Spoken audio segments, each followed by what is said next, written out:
looky here. It's the Pat and JT podcast. Pat and JT podcast. Right before we started recording, we were just talking about the craziness of the cat situation we talked about in yesterday's podcast.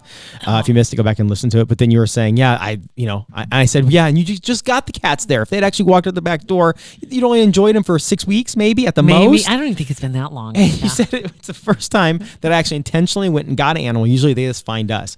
It's kind of what we're trying to do with Find You a Hammer.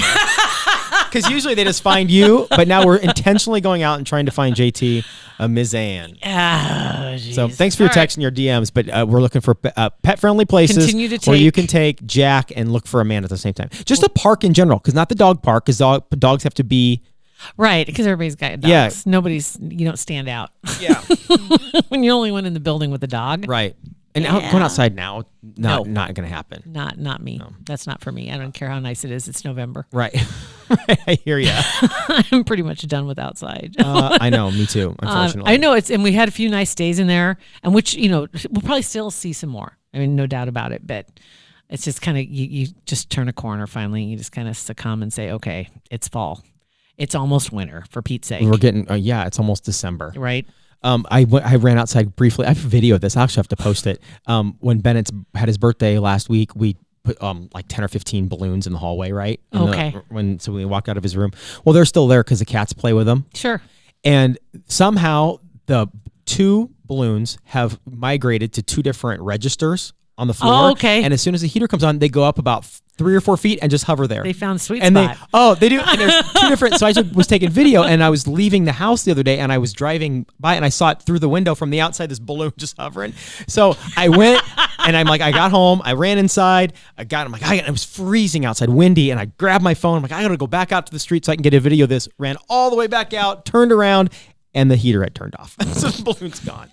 But they're still there. It's like 4 days. I'm not touching them. No, I wouldn't either. It's hilarious. I'll show you the video. I'll post it. Wait till you come home, they're floating and nobody's there. That would be. The heat's not on. That would be. Whoop. House for sale. 402-403-9478. Texting. This says, again, from, you guys got to tell us your name, please. 2508. Even a fake one. Whatever. I don't care. Just so we can call you something. Says, hey, Pat and JT, longtime listener, first-time caller / texter. Oh, Amber here. She says it in the middle. Hey, to let you know that every time y'all discuss Toon Blast, it reminds me of the Friends episode where Joey was trying to learn the game Bamboozled. Remember that one? God. So he could be the game show host. Yes. And it was nonsense and complicated, but in the very end, he and Chandler got in the super intense game that was incredibly wrapped up in and so competitive. So it seems to me that you have a whole bunch of listeners all sort of bamboozled. Anyway, love the podcast. There you go. And thank you, Amber. Thank Appreciate you, Amber. that very much. Absolutely, yeah. And the Toon Blast continues, man. And everybody's been staying pretty active. I gotta say, doing a good job. So we're just gonna keep nailing the weekends. I don't know what happens on a holiday weekend. Do they have special games? Special contests? Not necessarily. I imagine it's kind of hard on a holiday weekend. Yeah. We'll kind of take a weekend off. Oh, no, you can no. Oh, no, don't ever take a weekend off. Well, not off. take it like off, but the pressure's not on. Pressure's always on. Okay. This is what's going to keep you out of the big, an attitude like that. I've already kicked your butt. Not with an attitude like that. Fine. You go ahead. You take a weekend off. Go ahead. Okay, never mind. Because really, it's like, I'm not going to work out this week. You just said out loud, I'm going to take a weekend off of Toon Blast. I'm it's not sitting gonna on take your the phone weekend going dink, dink, dink, dink. I'll still dink, play. dink. I'm just not going to be as chatty. Not your maybe. A. Oh, got it. I don't know. Not your A game. Whatever. Okay.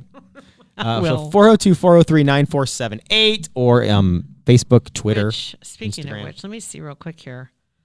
Where I'm at. I've got messages on my We've been having some issues with our website too, by the way, while you're looking for that. Yeah, PatandJT.com. Well, I can't. Tell them what they told you. I just tried to build a new PatandJT.com because our first one looked like a 3rd grade squirrel. Just put an HTML crayon on its tail and just made a website. It was awful.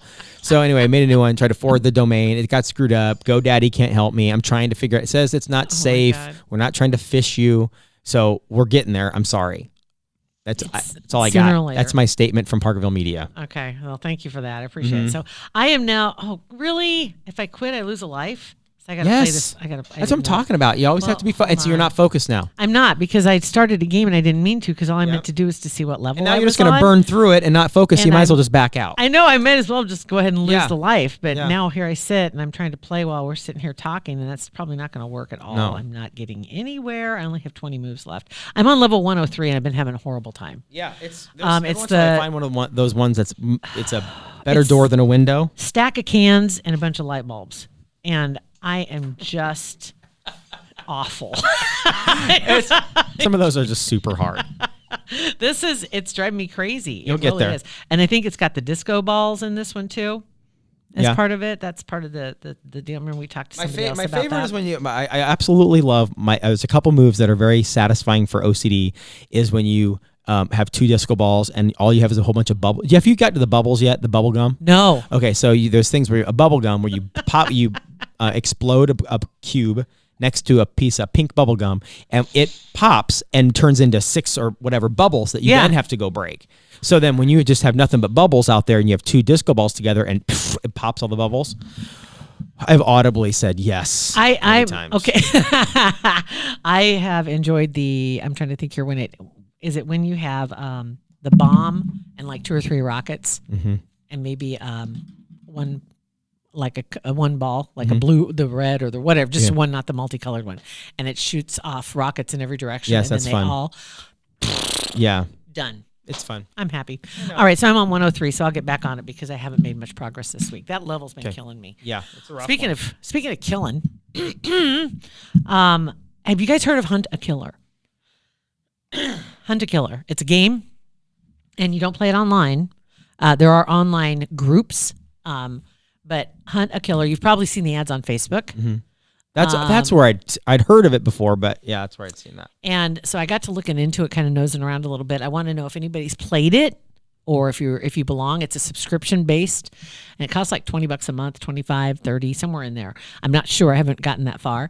But the idea is then they send you a box and you have to fill out a questionnaire and let them know if you're playing by alone and you just like to solve a murder on your own or with family or with friends, or how you're doing it. Like, get together once a week and you guys pour over the evidence, because you get That would be fun. an evidence box once a month with clues to a crime. And I believe it's 6 months you get the boxes. You can't solve it the first month based on what you get, but it gives you backstory, and so you can start. That's awesome. So that's very cool. I think it sounds like a ton of fun. Yeah. I found some online groups. Every box is a different crime, or how do I say it? There are several different crimes, so not everybody gets the same box every month, number one. And there are different Facebook pages for each crime. So you can join other people that are in the midst of working it. But you got to be careful because there are spoilers. Yeah. But you can join other people that are also working the same crime. How fun is that? And go through the evidence to see if you get stuck or something like that. I think it sounds like a ton of fun. Yeah. And so I want to look into it and see. I want to see if there's a way that we can. I wish we could start our own little squad on there and not have it be $30 a month. I do too. I know. I want to do something. I wish there was a way to do something like that, because I love stuff like that, and I know you do too, and I know a lot of people do. If you watch ID, you're a perfect candidate. Yeah, basically. So I'm going to see if I can find. The girls some way seem to be better investigators, not investigators, but following the evidence on things, like when you busted your man with the email thing that you told the story about before, ago, yeah. And just in general, and Bethel, first thing she'll do when she's not even investigating, but meet somebody, it's Facebook, Instagram, Twitter, background check, Google, instantly, and it doesn't even cross. I don't know if it's guys or just my mind. I know Vers does it a little bit, but mostly it's ladies. He's pretty intense. Well, you notice a lot of the investigative shows. Erin Moriarty is one of my favorites as far as telling the story, and she's got a great way of telling the story. But some of the investigators, like the cold case ladies, I can't say their name right now. Oh, and I like them so much. The one's got the really long hair, one's got short blonde hair, and they go take these cold cases and they go out and try to, they look into them and see if they can get something put together to give to the prosecutor. Rhonda? I don't think it's a Rhonda. I don't think it is. I can't remember who it is. But that's one of my favorites. Yeah. And there are a couple, 3 others though that are women that are doing it, which is odd, isn't it? Because you think about it historically, private detectives are dudes. Are dudes. Yeah.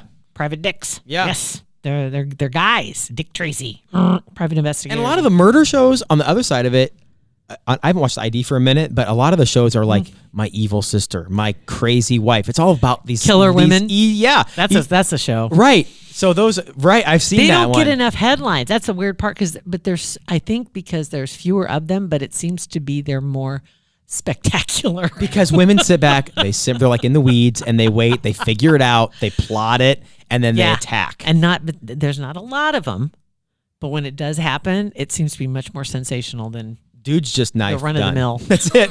Girls sit back, they think, they torture, and that's how you get a show called Killer Women. That's right, exactly. There's Killer Men. It's like it's a 13-second ad on YouTube. Exactly. Stab, choke, Offed you're him. Dead.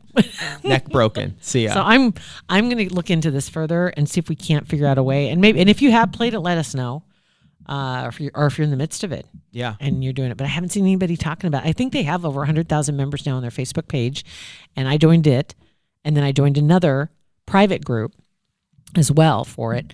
And so there's a lot of people playing this, right? And I think active subscriptions as of like earlier this year or the beginning of this year were closer to 7,000. That's a lot. And these aren't. This isn't like they're not real crimes, right? These are like all made up. Right, they're made up. They have a small group of people. And if I remember right, it's less than 20 people, and they're writers. There was actually an interview with one of the writers that's on one of the sites there, and kind of interesting because they keep everything categorized. They keep everything, they log everything because they don't want to replicate. Kind of like you were talking the other day when we were talking to Chad Bishop about how when a movie comes out and then there's like 2 or 3 of the same thing, or a TV show launches on ABC and they see 3 or 4 smaller channels or networks all of a sudden have something very like it. Very similar. Yeah. So they want to be really careful that they don't get into a rut or somehow, what I want to say, that it leaks out and maybe influence one of the other. Yeah, you don't want to writers. You start. These people are spending $30 a month on this. You don't want to ruin it for them in the middle. Exactly, or give them as like, well, look how this happened in the last one. This is exactly the same. He did the same. You don't want that stuff. So they're really careful about the way they craft them. And so it's pretty cool. It really is. And on that site is where I also found a podcast that I just started, and so far so good. It's about a guy. It's called My Funeral Home Stories. I bet they have some good ones. Right. And I was thinking, I wonder if it's like, funeral home directors and stuff. We've talked about this before. That's got to be one of those, that's one of those industries where, this sounds terrible. My thoughts. I can't say it. Well, I can say it. Where there's a lot of in the box humor, not the pine box, but just in the box, where other people wouldn't get it. And I'm sure that there's some like surgeons, they have things that they joke about that other people either wouldn't find humorous or don't understand it. And with an occupation that's so unique, there's got to be a ton of great stories. His angle, though, is that he was raised in a funeral home. His dad was a funeral director. 6 Feet Under, that show on HBO a long time ago. I loved that show, too. He and his sister were both, his dad was a funeral director when they were born. So it's nothing to them. He said to be around death. Being around dead bodies, he always was around dead bodies. There were always dead bodies. He went out on his first call with his dad when he was 13 to a crime scene. Wow, that'd be rough. And it was, and I'll tell you, I can tell you this, even though the whole story, I think it's in the first episode where it's God, what was it called? I can't remember the name, but anyway, it was a murder-suicide. And the guy had killed 2 people, and then he killed himself, but he put himself on fire. Ugh, what? Yeah, it gets into why? Where is that the default? Like I don't know all these other options, but light yourself on fire. That would be that'd be awful. That would be absolutely terrible. There obviously was something wrong. Terribly wrong. But he goes into, and I'll just tell you too, if you have a weak stomach, the way they described it, I haven't heard any of this stuff yet. I'm just getting into this. But apparently some of the stories, it gets very descriptive. He's very matter of fact about it because to him, it's just, he says, honestly, growing up in a funeral home, he can't imagine a better way to grow up because he understood how finite things are. Sure, yeah, that makes sense. From an early age, he was never indestructible. He was never invincible. Yeah, because he knew there's an end. And I'm sure he saw bodies in there of people that made one small stupid little mistake and their life was over. Exactly. Yeah, yep. So he knew that could happen. So he anytime. talks about everything from crime scenes to natural deaths, and then also There's some stories in there about cremation and some of the things that have happened in that. Okay, I can't. Well, no, it's called My Funeral Home Stories.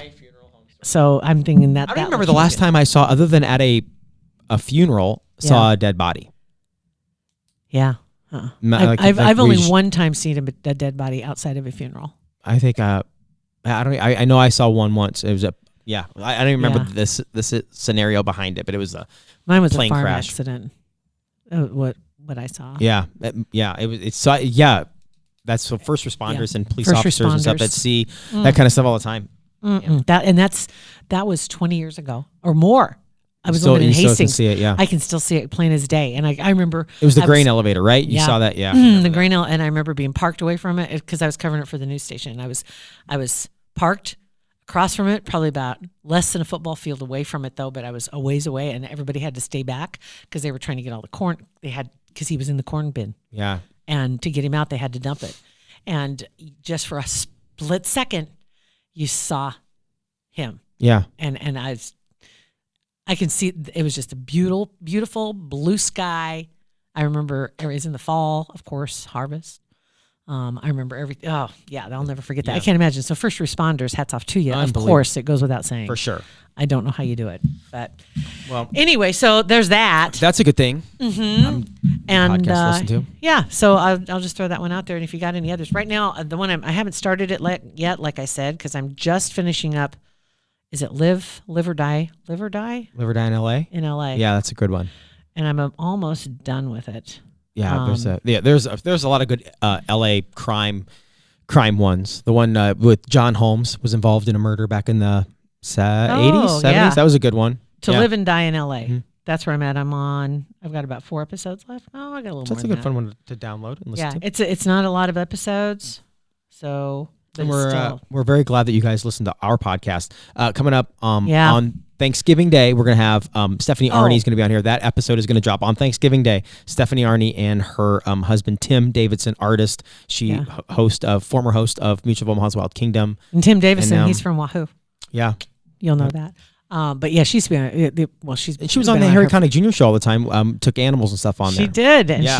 she's been man. We've had her around for years, Yeah, and we just got super lucky, and we snagged her for the long holiday weekend. We got special shows every day for the holiday weekend, bringing in some pretty cool guests. And the project that they're behind now, talking about Huge. this, it's about penguins and a story about helping penguins that are right now, as we speak, in a terrible trouble. situation. Yeah, it's really unbelievable. Ecologically in trouble. So Thanksgiving Day, that'll be a good one to listen It's to. got a good ending to it though, because does.